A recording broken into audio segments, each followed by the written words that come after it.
Alrighty, welcome back to The Devil in Detail, the Grendel Reread podcast. I'm Eli. And I'm Ben, and it's an exciting first episode issue of Devil's Reign.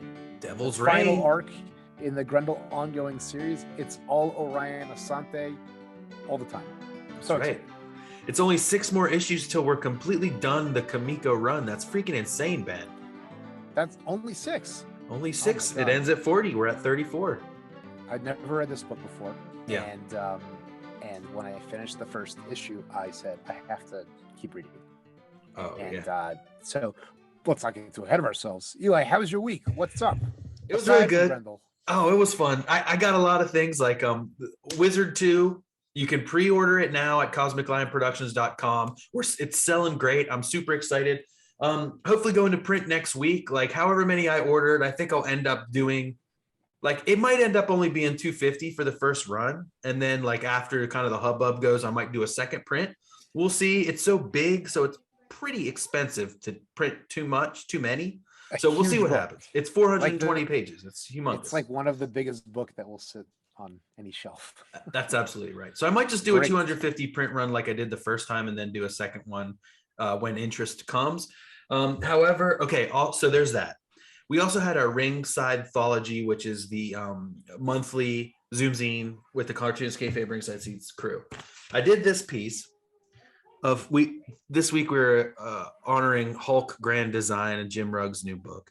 And for the first time, screen tone. Right, I cut real screen tone. I got this for us when you were here, Ben, and we never barely got to even draw. We didn't draw at all. That's a great drawing. Thanks, dude. And so it was really fun to cut. And I spent like almost an hour after the 3-hour long thing, just like cutting this shit. Playing with it. Yeah. It's so fun. You enjoyed it. That's good. Yeah. I wish we got a chance to play with it. Me too. Next time, Ben. Next time. I will be in New York City in April, and we're going to hang out a little bit. It's going to be sweet. I won't be there. Yes, you will. No, I'm going to be in Philly. Oh, Philadelphia for Passover. So you're passing over our hangout. I'll be passing over our joint hang. I'm pissed. We'll have to do it again sometime. And lastly, I just wanted to say, sorry. I want to show you the novel that I'm reading right now. This is the novelization of The Cable Guy? Yes. Is it good? I do love the movie. Okay. Tanisha got me the novel in Hebrew for Christmas, Hakmas. Right. And I thought that was amazing. So I was like, there's got to be an English one. So I found it, and it looks like this was never approved for a mass audience. Number one, there's no need for this. There was never a need for novelizations of films. Okay? Of any film. I remember someone used to follow in line had some insane mission where they would fill an entire bookshelf with novelization adaptations of Aliens. Oh wow! 600 copies of it. But anyway, so your book is it's just good. Insane. Like it's definitely toilet reading for me. Yeah. There's so many inconsistencies. There's so many spelling errors that I just think this was like they put out a few and they're like, we don't know. This is not going to print. You know, like we print out some like one for every state. It's worthless. It's a rare book? I think it is. It's a rare book. It sounds like you're saying it's actually worth more than. Well, I got it for $5 off eBay. I love the movie, and it's great going through. Like, what I'm really looking for is like deleted scenes and differences and little things, and you can really see how Jim Carrey like added like riffs and coolness to it. But it's just funny. I just thought it was a funny thing, and I'm trying to finish it. Judd Apatow movie. He wrote the screenplay and he produced it. Yeah, and it was directed by Ben Stiller.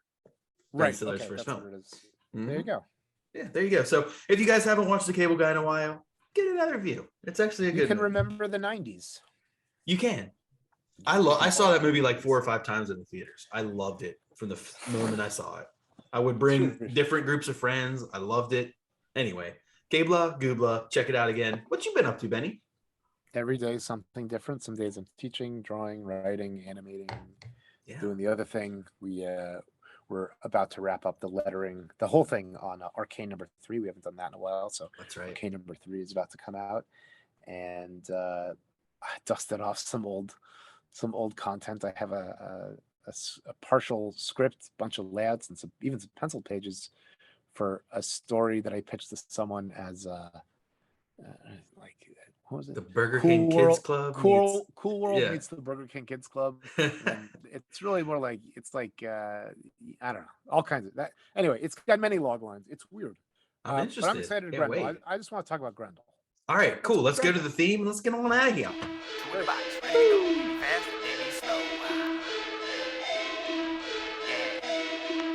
Yeah. VIVAT, Grendel. It's like the devil is my best friend. Hunter Rose with the pen to the fork end, or till time end. Like Orion, Jupiter, my kin, bloodline private. We control the whole shit. The wolf won't beef, then we feast off the rip. Behold the devil in detail.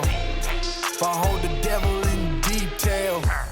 And we're back. Thanks to Manus and Laserdisc for our wonderful ill and bumping intro. Ill and bumping. Every time we're talking about Grendel 34 here, Eli. Absolutely, man. Tim Sale. Unbelievable. Tim Sale. Welcome, Tim Sale. And welcome, Bernie. And welcome Bernie on colors.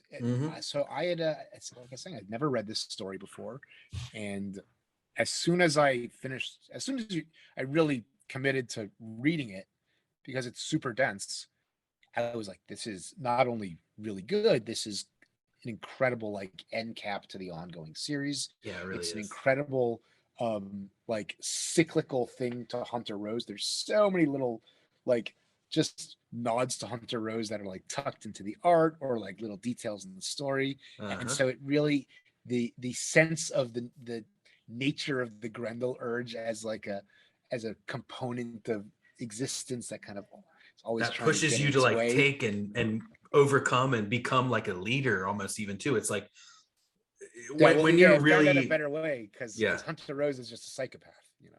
Well, but he also climbed the ranks, and when you say it reminds you of Hunter Rose, you didn't say it reminds me of Hunter Rose's Grendel. You said it reminded you of Hunter Rose, like this person who comes up the ranks and does whatever he can and has this magical way of like getting to people, reaching people, talking to people, and becoming like this person that people look to as like, oh my God, he's the mouthpiece for all of us.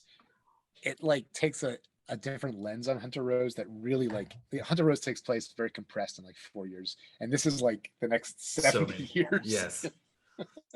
I wish that all the like people were called chickadees or something, like the followers of Orion. Like he was like, my little chickadees. That'd be amazing. So let's get into the story. Well, okay, Ben, you forgot the cover. Let's talk a little bit about. I didn't forget the cover. I just wanted to say that. No, well, we said Bernie, but I think that actually Tim Sale painted the whole cover, and although it almost looks like the face has been like rubbed with like a oil pastel or something almost. Yeah, it looks like there's some kind of dry media, maybe. Yeah, maybe oil. If you look at the yes. Well, the background really is like is watercolor. Yeah, so it's wet and dry. Great combos. That's what she said. This is a character. What's her name? Hillary Raintree. And we'll get to know her a little bit right. later. That's what this is depicting. Okay. And she's talking with Pellon, who's in his like wizard cloak. Oh, I know. And he's all bubbly and like his like he's all warty and he's like really monster now. He's really becoming. Yeah. They're staying in front of is it Cesars or Grendel's palace? It's Cesars. I mean, it's Cesars Palace becomes Grendel's palace. Yeah. And then the structure of all these covers is that these little insets across the bottom. Gotcha. Because we haven't even talked about the structure of this Orion Assante book. Right. I figure we'll get there after we hit up this intro from Matt. The cover reflects the structure in that there's two narratives in two different styles. Right. Exactly. And so all the insets are done really more in the style of the first section, and the back one is kind of more similar. I mean, we'll get into it. We'll get into it from Matt. Okay, yeah. Anyway, and so this intro from Matt also kind of serves as like an intro to the outro kind of thing, where he's like, "Here it is. Like this new phase of Grendel is also the last phase of Grendel. Like issue 40 is going to be the end, like of me working on Grendel for the time being. Like he doesn't give us any hints that like, you know." I wonder also too, is there rumblings of like Kamiko's downfall at this point? Like, is he prepping for like, could there even be anything like, I don't know. So like, he's like, I plan on ending my current Grendel series and my scripting of the character with issue 40. So he may not even know what's next for himself and for the Grendel character. Like, does he, or have they already started on Grendel Tales or something? It's like, probably not. He might also be gearing up for this, the big stint at DC. That's true. Time. Yeah, for sure. It could be a combination of things. It could also be that he realizes that it's going to be more convenient for him to break things up, whatever he does, to have miniseries, right? Instead of like, you can have a new number one every 6 months, which 4 years from now, when they're at Dark Horse doing the Tales, is what the book is basically ongoing, except it's not an ongoing book. It's an ongoing series with, that runs 3 to 7 issues or whatever. I'm wondering, like, what is the next published Grendel after this? Is it Devil? Is it the Prime stuff? It might be Batman. At the end of his intro, we get a beautiful hand letter. It looks lettered maybe by Tim Sale, although Bob Pinaha does get the hand lettering credit. It's chapter 34, Devil in Name, and I really enjoy that it's chapter 34 because it helps give the sense of the ongoing nature of it. Absolutely. I think that great. We really are following these characters like through a lot of growth, and one of these characters is like this world that we're seeing like grow and change. And we have all this backstory for the world. We know that it went through these gangs, and we know it was our world, but only for a moment. Only was the world like similar to ours, like during the Hunter Rose era, though. Even it was still like a noirish 80s, but now we're so far away, and we're getting into the craziness, and it really sets up so much, man. Like this issue sets up a whole new world. This is the first time that the world building reflects like how much goes on in Devil by the Deed. Yeah. This whole story is just about like geopolitics and Orion's ascension and reunifying the United States and all that. So the book has 2 different styles. The first 14 pages of every book is in like the most dense typeset, beautifully graphic design, and like kind of Tim Sale does like this woodcut style. Mm-hmm. It's really like rough hewn. It looks like a linoleum printer or something. Bernie comes in with the wet on wet. And then the second half of the book focuses on Pellon Cross and the vampires in Vegas. Right. And it's like the 2 sides of the world. Yeah. It's like halfway between what Tim Sale was doing 8 months ago on the book and where he'll be in 10 years. We should talk about that. Both being young teenagers when The Long Halloween came out. I think to us, it's a very like good generational marker. But like, this is like, I think for people our age, we can never not think of this style for Tim Sale. Absolutely. We've sort of scratched the surface of his earlier work. You were talking about Billy 99 and the Amazon stuff like that. Yeah. We didn't even hit up Thieves World, which is where Matt said he came to prominence, I guess. Thieves World. Right. And he also said that like he chose Tim specifically to do these, that he could do these 2 styles, as like you're saying, that he excels in different medium. It's so funny that I think what I'm saying is it's so funny that an artist who we think of as really locked into that style. Oh, right. We always think of super broad Batman, long ears, big teeth Joker. Right. That's heavy blacks and stuff. It's funny to be like, yeah, he was like a hired gun chameleon on this book. They're like, this is the guy because the range is so great. Oh, I see. Yeah. You know what I'm saying? When we know him for like his straight style, that people hire him specifically now for that style. Well, because he's fantastic, but it's like you find the master style that they pay you for. And he's like, well, probably shouldn't change this. No. All right, so here we are, page 1 of the issue. So much to unpack. It's wild. So we'll try to keep it a little bit we've got brief, notes. But we do have notes. Following the collapse of the tower came that of faith itself. Like completely disenchanted by all this stuff, everyone kind of flees from religion, like. Yeah, it's sort of prescient in that Right. it says that it was the most. It's sort of prescient in a way that they talk about it being like this period of great Christian persecution, not since the fall of Rome had Christians been on the out so much. They all abandoned their faith. They're less cynical and empty. Like it's very like buyer's remorse MAGA people to me. Right. In a way. And the many of the people that were sitting on the system, many systems executives were found in investigations to have been tied to the Vatican and were ousted. And so the stability of the centralized board, the board is still present, but it's much more weakened. Plus the vampires are all over the place. Right. So they're having to battle that. There's like underground and above ground battles all throughout, like the backbone of society that's completely like falling. Speaking of save for one man and below ground. Yeah. Look at this beautiful long panel. I didn't even notice. It literally like it cranes down from the one room shack in Dakota Hills to his bat cave. That's right. And it's almost like a Grendel eye there, like the shape. It's almost like a Grendel. And everything is almost a Grendel eye. And so, he's in the Orion cave and he's talking with Sherry Kniff, who now is coming into prominence again as a character, like as an equal, as Orion keeps these amazing women in his life as equals in all aspects of everything. Yeah.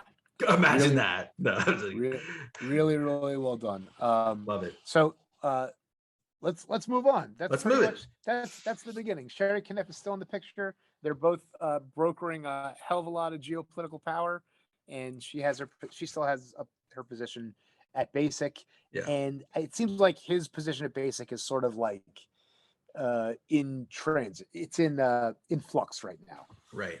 And okay, so on the next page, it establishes another storytelling mechanism. Also, on the previous one, the dialogue mechanism is like her, him, they. It's like, so again, here's Matt and here's Grendel. Right. But here's them using a new storytelling technique, something different, something not normal for comics, and just doing it new again, the way that only Matt can. I love it. Yeah, it's funny. Sometimes they'll there's characters with telepathy, and when they're using it, they'll make it green, and when that character speaks, he'll be italicized. So they find interesting ways to kind of keep it fresh. I love it. Orion. Cool. So they establish here that what Orion is doing is broadcasting media to the other affiliated systems that are still around from whatever was North America. Right. And that all of the content, it's like this public service, public health, vampire stuff. Right. And the network, the network is called Orion Sword. And so they repeat this logo thing, and it even looks like Hunter's mask, with the O is the little clown nose. And right. It's always it's all taglines and propaganda to make everyone feel safe, and to kind of front load them for the unification that he's going to try to pull. Right. So, and he's continuing, these are a continuation of these pirate broadcasts. But again, now his underground is becoming the above ground. He's kind of, bubbling to the surface. And so these underground messages are becoming one of this unification, like you said. Yeah. And it sounds like he's doing a lot of traveling between Dakota and Denver. Oh, right. Colorado, because the church was in Colorado, this state or territory has its own system. Right. Okay. Yeah. It's like a blighted vampire, dead zone, basically. There's nothing good is going on there. But for some reason, he has to keep going there to get information or do whatever it is he's doing. Well, because there's a lot of people still there that he needs to rally and organize, and it would just be going to get New York City on your side. You want to go get a population center of disenchanted people. There is kind of a whistle stop political campaign quality to this, especially when they are campaigning and traveling and going to the urban and the rural places and the underground and they've got to getting the support. All right, cool. All right, next page, we learn a little bit more about Sherry Kniff, how she was the anchor for Orion and stuff, and how she's working to get the board on their side. She still has a position on the board, so again, she's continuing to champion Orion as like, we should, bring him up to like what's the administrative director of Basic. Yeah, he has a few different titles. He has 3 different titles. Well, as the story changes, yeah. right? Like, because right, it'll say like, 30 years just passed. Okay, and now he's Orion I. And then it's like, before, and it's like, Right. And I think that this book is like Devil by the Deed, is excerpts from a book that I think Crystal writes. Right, and it even talks about his journals or something like that. Orion's journals, even. Oh, so it is like these writings exactly are from, right, because it's just like Devil by the Deed. It really assumes that you, not only as a reader that you've been paying attention to all these details, but as someone who lives in this world, that you don't need to be explained what scour stands for, or whatever, right. whatever. And also reinforces this thing that we keep talking about of the unreliable narrator. What we're reading even what really happened? Are we reading it from the future position? Is this an idealized version of Orion Assante and a demonized version of the vampires? And we read about how Orion manipulates media to get what he wants. So why wouldn't this be manipulated? Why wouldn't we think that this is manipulated media? Exactly. God, we're really good at this. Matt tells us that the world and the nation is divided racially. Right. Doesn't really get into that, and that Basic and Orion are in this position where they know that they have to lead the reconstruction. Right. And so with Sherry's funding, this is like what you're talking about, that he goes from underground to like a public figure. Right. And he's known as Grendel, the Scourge of Jesus. Right. It's interesting how this term of Grendel is able to be used for good and for evil as this story continues. It's like, right.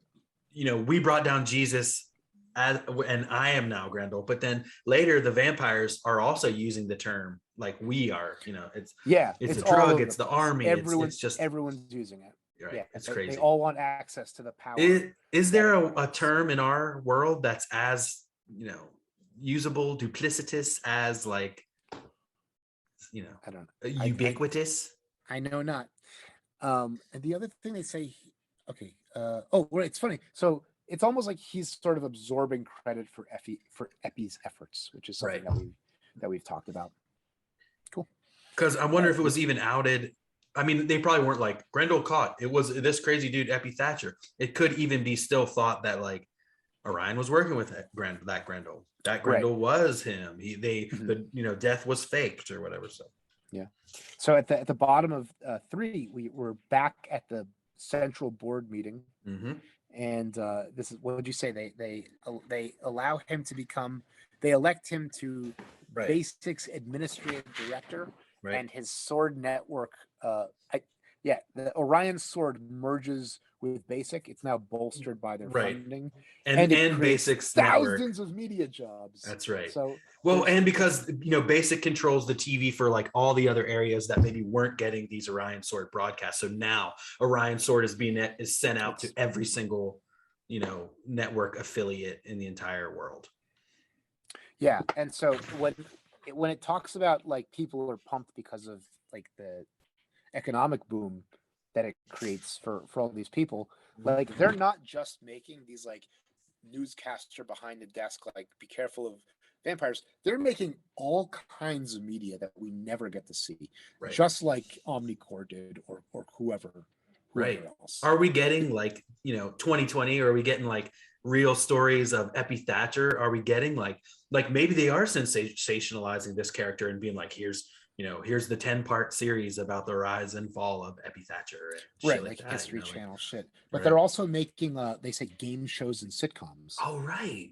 Which they deploy strategically based on the needs of the military. That's insane. Unbelievable.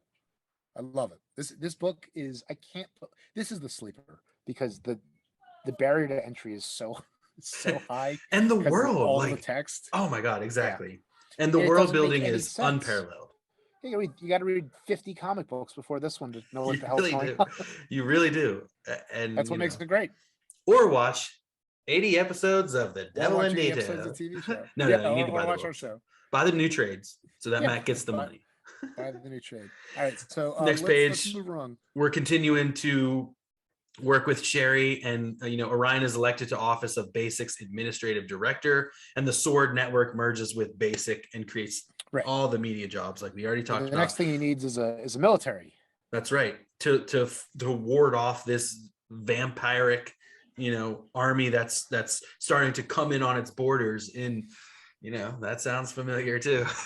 The COP has devolved into a bunch of like undisciplined clans who can't really find work, and he brings them all in and he offers them really great benefits and turns them into a fraternity, basically. Right.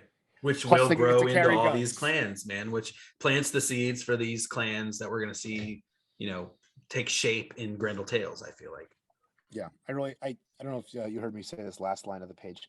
And they got to carry guns, which is like this. Oh yeah, that was the plus. The pay was great, and they got guns. Very sharp little piece of satire. He brings these guys together. Okay. Oh, that's on page 5. Yeah, okay. That's on 5. All right, page 6. Here we go. This one's all about Norcom, which is, I guess, Canada. It's been able to remain the most neutral of the systems through the breakup, and so Orion's going to travel there with help from Fadi and from Sherry again. He's like, I'm not really sure what Fadi's like narrative balanced role is. Like, what does Fadi do that Sherry doesn't, except that Sherry is like can't be his assistant. You know what I mean? Sherry is like above him, so he needs someone to like bounce spitball off of. I guess I don't. Yeah, really know. I feel like Sherry's like the like number one, and Fadi is like the chief engineer. We're talking Star Trek here, obviously. We're talking Star Trek. She's like the get out and do it and the facilitator, whereas Sherry is like the mind that he bounces off well, I mean, Sherry is one of the top 5 people in the entire system. Has been for for this whole time. Years. Yeah, almost even before Orion, because she was already on the board. Oh yeah, right. Or he elected her to the board. So what happens is they get on the guy who's running Norcom is this guy from Ontario named Sidney Davis, and they kind of like strong arm him into joining up, and like says, well, you'll have the military and like we'll take care of your vampire problem on your borders that are coming up to the borders. Norcom's only border is Orion's territory, I think. Oh, so, right. Like, so they're kind of in a good position because they don't have to worry about the 4 other systems that are sort of on Orion's southern borders. Oh, right. Okay. And then they kind of, and then we get this, vampire news update. They hate WADA. Spray them with WADA, though some can stand it. Just aim for the eyes if you're unsure. It's like, okay. We get more vampire lore in this issue than in anything else. Right. You've been asking and you've been wanting for it. Yep. Sun is not a problem. No, it maybe makes them sluggish, but it won't melt them or burn them. Yeah. And it's also like when they talk about them feeding, which they will later on in this book, it seems like they get their power not necessarily from drinking a lot of blood, though they like to do that, but from the amount of like life essence that they extinguish. Right. It's more important that they kill people than it is that they drink blood, it seems. Right. And like kill powerful people or strong people or good people with active, the higher their class and state, the more tasty and delicious they are. So not the people from the Pixar film WALL-E, like the right. No, exactly. Not those people. All right, so page 7, we're talking about Norcom again, how it's fell completely under Basic's control, and it started like a bit of a war. There's like these rumblings. No, that's the Orion, that's the COP army getting rid of the vampires. Oh, okay, they're blasting them up. The Canadian vampires, and then basically what happens on this page is Fadi, Sherry, and Orion are sort of talking about like, well, now that we've kind of stabilized things in Canada and we're merging together. Like they need to pay more taxes. Like that's we need more Fadi's dudes. idea. We need more money to pay the dudes. And so why don't we raise taxes? We haven't done that for a while. Yeah, let's do it. Cool. Oh, he falls asleep. He's exhausted. Oh yeah, that's funny. You can tell they're like, oh, okay. Fadi's like, okay, hold on. Actually, I think we lost him. He's out. Yeah.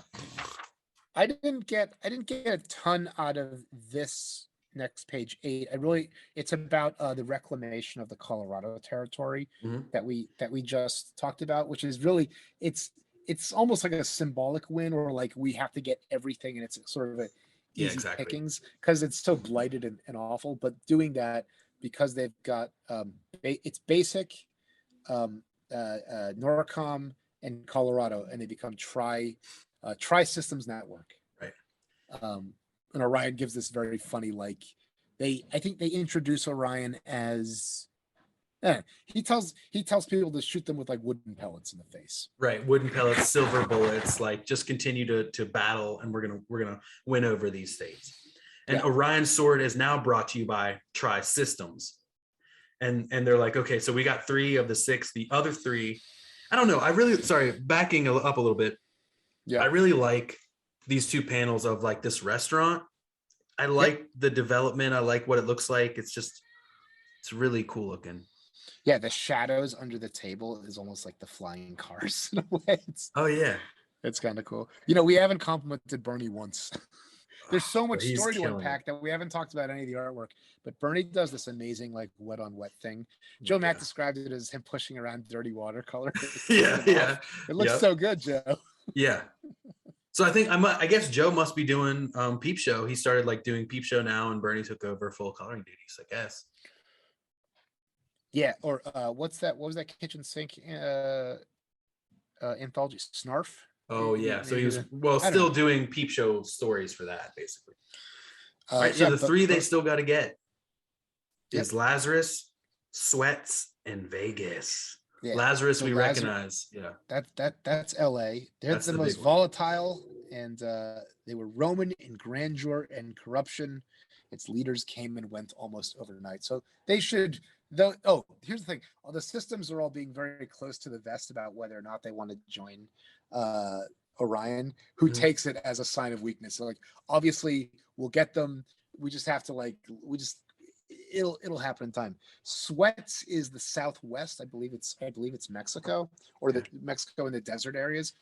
At some point, I think they're fighting there's some conflict in Tucson. I don't remember where it is. Right, because there's this Texas is its own sovereign nation. That's something different we'll get to. Yeah. Texas is always independent in these like post-apocalyptic. Oh yeah. They want to be in our own society anyway. And then we got Vegas, the toughest to crack, and they don't even know the half of what Vegas is building. Yeah, that's because that's where all the like the self-sufficient bourgeois went to Vegas to go be hedonisms. Exactly. To go be hedonisms. To be hedonisms. And then because of the like the sun in the Mexican desert, it would seem Sweats is in a very good position for to keep the vampires out and to be like a home base where they can't even really get to. Yeah. All right, so then we see this nice dinner, almost like a bit of a respite for these 2, though they of course are still talking business. They're talking about the war and SCAR, which we've determined is the South and Central America organization. We'll have the real acronym running across the bottom. The broadcasts. So what they're doing to sort of weaken the Scourian military is that the only media that they're getting is game shows and sitcoms to make them think that Tri-Systems is just like lazy, indulgent, and there's nothing to worry about it, while the COP army is sort of like making like advances on the border. Yeah, exactly. And Sherry toasts to the fate that they deserve. Right. They get in her car and they head back home. And as we see her inviting him up for a drink, and he's like, I don't know. And he's like, you need to come up. This is also the first time that they reference Orion's own journals. Right. Which is another another thing. I think also that they say his middle name is Edward. Yeah, a little bit later. Yeah, but still. That's later on. That was pretty cool. And then he sees her as an equal, even more so than his sisters, which is when like his sisters represent his past, his old life, and now this is like a whole new life. And they kiss, and he goes down. The sisters are always like, it's weird. And when we finally got to hear Matt talk about like how weird and disgusting it was very funny. And so now it's like, well, now that you can have like a normal, like a non-incestuous relationship, isn't like, wow, it's amazing how much easier that goes, or how you can find a better partner when it's not like this completely like taboo, forbidden person. Right. He's like stuck in this thing. Like, all right, so you like it when he goes down on her. Very, very good. It's nice. It's good work by Bernie too. It's all dark, and then all of a sudden it becomes this cool pink. Yeah, I really like when she opens her mouth, the kind of like sharp divide between the top and bottom. That is a very, very cool touch. Good on you, Tim. Good on you, Tim and Bernie. We got a nice spread here, Rocketeer and E-Man. Well, let's keep going. There's a lot to talk about. It's too much. Page 12. All right, so dense. National propaganda. There's a lot going on in this one. There's a vote. They're voting, and we see the ballot. Number 1 is nationwide remerger. Number 2 is intersystem free trade. Number 3 is intersystem broadcasting. Number 4 is a centralized militia, and number 5 is no change or no choice. I'm not sure which it could be, but no change. No change. This is 12. So they use they use the threat of scour to unify the remaining systems, and knowing that they're going to need overwhelming approval, they end up doctoring war footage to persuade. Right. They're using propaganda here. Right. And so this justiceful, this up and up kind of thing that Orion's doing, like we want to follow him, but he still is doing he's doing things that aren't really that great. They're corruptible, and they are a little bit fascistic in a way. Yeah, well, his slide into authoritarianism has already begun. Right. And he says to them, it's very fear-mongering. He says, well, even if we take care of Scour, what of Great Japan? What of the next the next looming enemy? And so we finally get a taste. Like, we know, like, that's the first non-Western Hemisphere nation to be even mentioned, and they become major players down the road. But sort of the rest of the world kind of slowly gets enveloped, wrapped up as like this grandialization of everything begins.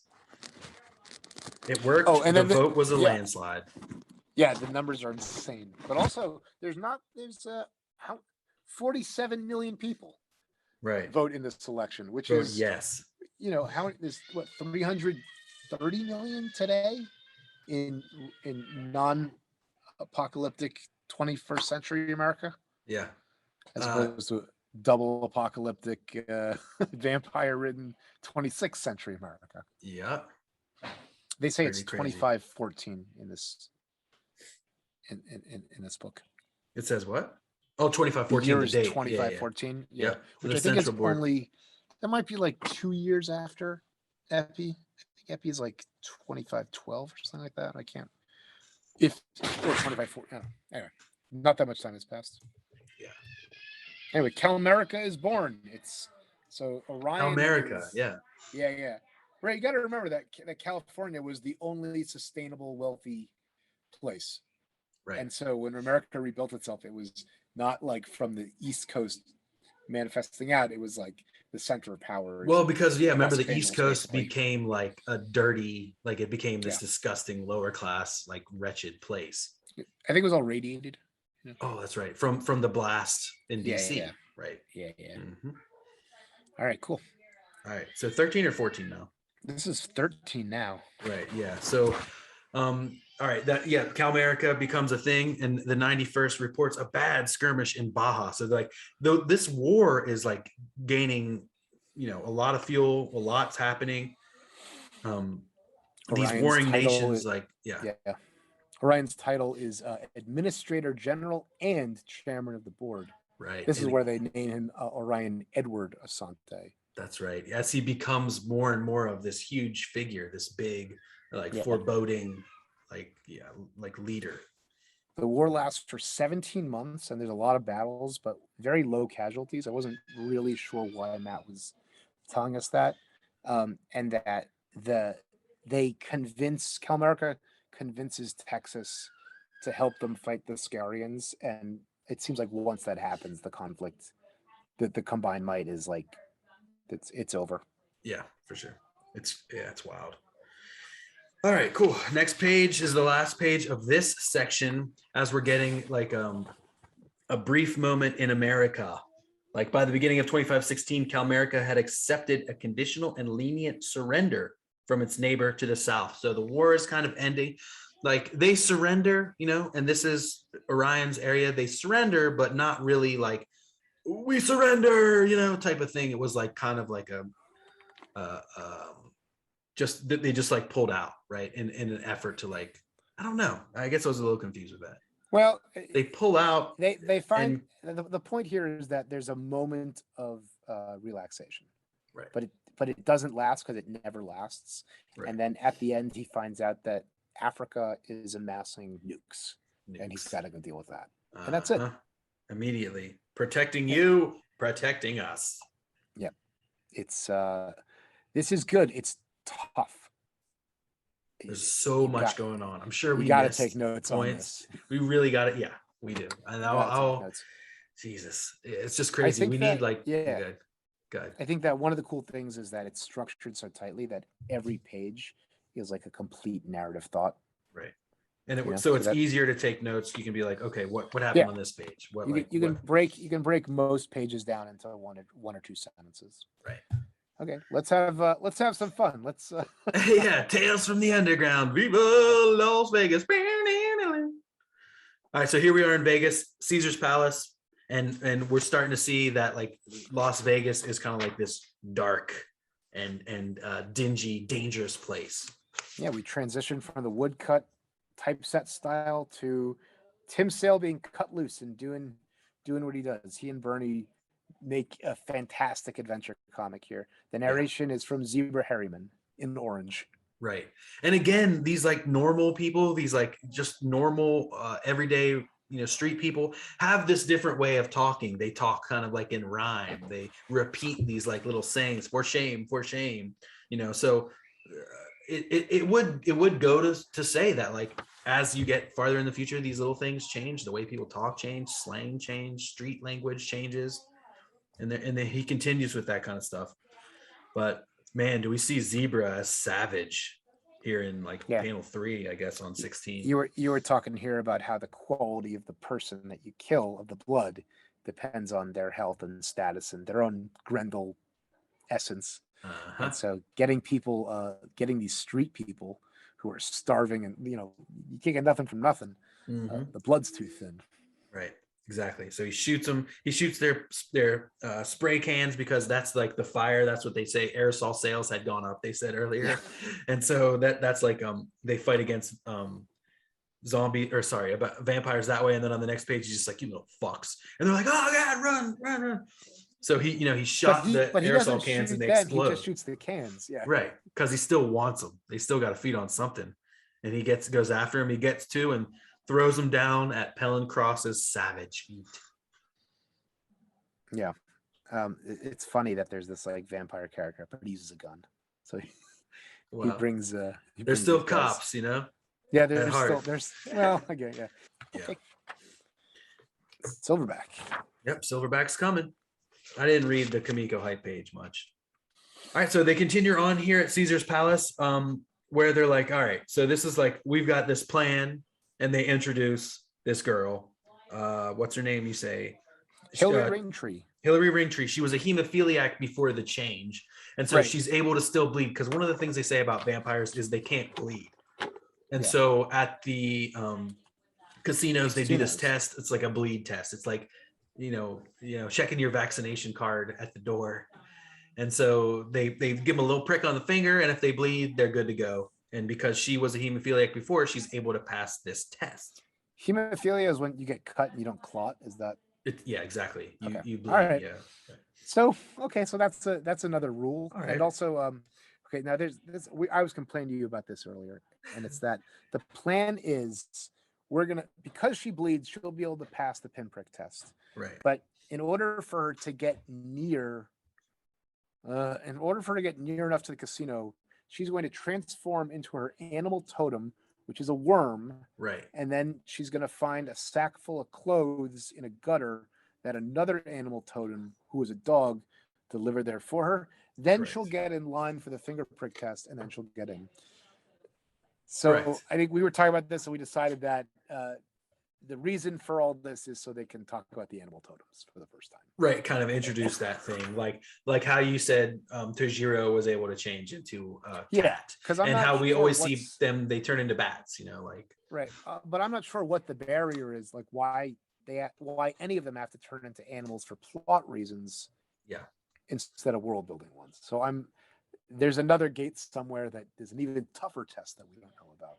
Exactly. That she can't pass. I don't know. The worm is going to take, Pellon says it's going to take 20 or 30 hours for this worm to cross this distance if it doesn't get squished by all the feet. But that was 20 hours ago, so she should be getting in right about now or whatever. So we see her get in, she gets the pinprick test, she passes, and then she sneaks in through this disgusting kitchen, and she begins feeding. Like a feeding that's frenzy. The problem. Because she's a hemophiliac, she's extra hungry. Right. And she's like a dog where she'll just eat and eat and eat and eat and eat. And she loses it. She's ravenous. Yeah. So she continues going. And then, we get into the security room, which you always see in these kind of heist things. And they're like, Central Dispatch, code red. And he's like, what? He falls back. He's like, what's going on? Right as she is creeping in and continues to harvest. That's what my niece says. You're too late. Too late. He's reading a copy of Plague Grendel. Oh my God, I missed that. That is absolutely amazing. Plague Grendel. Bernie does such a good job in here. If you compare this to any book, this book, apples to apples, to any Marvel or DC book from 1989, they're worlds apart. Yeah, you just wouldn't see any of this. Marvel and DC's like at a flat color period almost at this point. And they're doing watercolor backgrounds.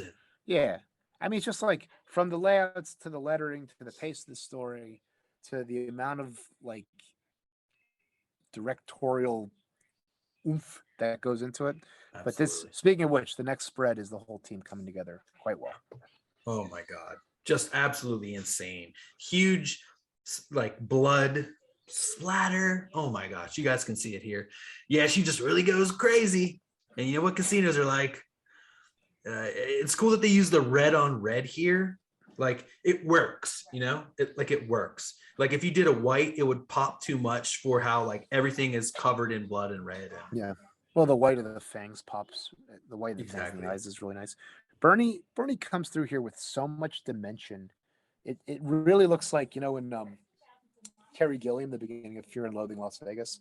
Oh yeah, the liquid gonzo lettering, and they throw light on it, and you can really see the lips and edges of the liquid. Oh my God, it's so cool. Yeah, and it's it almost looks like a dry white that he's using with the wet again, so cool. And so Pellon's telling him about it, this is actually going on right now, so they should be ready. So let's go, let's head over. Doesn't he also say that Hillary is in love with him, so she'll do whatever he wants? She'll do my bidding no matter how dangerous that is. I think so. Yeah, but then as we turn the page, oh no, right here he's well, she ate herself to death. She's like a dog, and she just ate herself dead. Oh yeah, remember, ate herself to death like a tick. Yeah, all those people are going to become vampires. And that's exactly what he wants. But they only builds his army. But they only want the soldiers. They don't want any of the spoiled bourgeois fatties. They're not good. Exactly. Burn them. No, exactly. Well, and it's part of this thing. They take over Cesar's Palace, and it becomes Grendel's palace. And this is the centralized hub. This is the lair for the rest of this story. Yep. Shabanga. What's his name? Bernie's wet on this last panel of the sky and the smoke. Again, the kind of color dimension. Oh my God, yeah. It's like Northern Lights. It's you've never seen anything like that. There's very, very few guys the John J. Muths and John J. the Bohantons of the world are doing these really bold effects, but nobody else. No. So good. It makes for such a even more compelling comic, a better read, and like just like lets us know the reason why we're like giving so much reverence to these amazing stories. Yeah, right. And you were talking about if they're claiming the name of Grendel, they understand the power and like the dominance that comes with it. Yeah. Both sides here are claiming it as like their rallying cry, and they're taking different pieces of it from this story that has been spread out, and Grendel is as ubiquitous as Batman in our world, or Mickey Mouse, or whatever. Did you see the ad on the very last interior page? For next Orion week. Assante, a man with undying thirst to save the world. Pellon Cross, just thirsty. Oh, wow. Yeah. So that's an ad that's a necessary, like that should be in the omnibus. Agreed. Yeah. Right? Like, because it's like, oh, this is what it is, Whew. Amazing. So cool. And then we get this ad for that Epi shirt that I have. I love it so much. And a shirt for Frank Thorne's Ribbit. And Fish Police. And Mage. Yeah, if you've seen Frank Thorne's Ribbit in the wild, let me know. I don't know if it ever went to print. It's got a shirt. I had to go to print. I could Google it, but I'm only thinking about it when we record this show. So I have this Mage pin, but I don't have the Grendel pin of that same. And I sent you one of these Mage pins because they were on graffiti for a while. Boom. Mage pin. There it is. Mage pin. It's got my eraser on the back. Ah, nice. This issue is phenomenal. I finished the issue and I needed to read the next two immediately. They're dense, and when I was reading it the second time through 90 minutes ago to take the notes, it took me almost an hour to read and take all the notes. Yeah, it's tough, and I think that people that don't want to sit through Devil by the Deed and don't want to sit through 30 issues of the ongoing series, which are all very good, will never get to this book, and this is just as good as Devil by the Deed in a lot of ways. And the storytelling technique, the storytelling method, and the depth, the breadth, the like distance and scope of this story, like just nothing happens like it. And again, and I keep saying it, they keep topping themselves. They keep building out further and further on this world. Like now I'm saying, like, yes, maybe Orion is the main character, but really this world is the main character because it has the most character development. And it's really, it's not like the second, just because the first half of the book is so dense doesn't make Tales from the Underground a backup. They both have the same amount of pages. Right. So it really is like Orion and Pellon, like Hunter and Argent. Right. Like to make that duality like as clear as possible, and to say, who is Grendel? What is it? Exactly. These two stories that are going at the same time, these things that are building, and will come together in the end. Yeah. There's all these little details. I mean, there's like Devil by the Deed, every sentence is packed with details and ideas. You could have an issue for every caption, or a mini series for every page, whatever it is. And then those little details will find their way into whatever Pellon is doing, how he's relating to the world about, the blood tests or this and that. Exactly. Love it. Great. Awesome, man. Amazing first start. And we're on our way to finishing out the Kamiko run. Wild and crazy stuff. I can't believe it. All right, Ben, until next week. Vivat Grendel. Keep on Grendeling. Keep on Grendeling. Keep on Grendeling. Keep on Grendeling. Good day. Good day.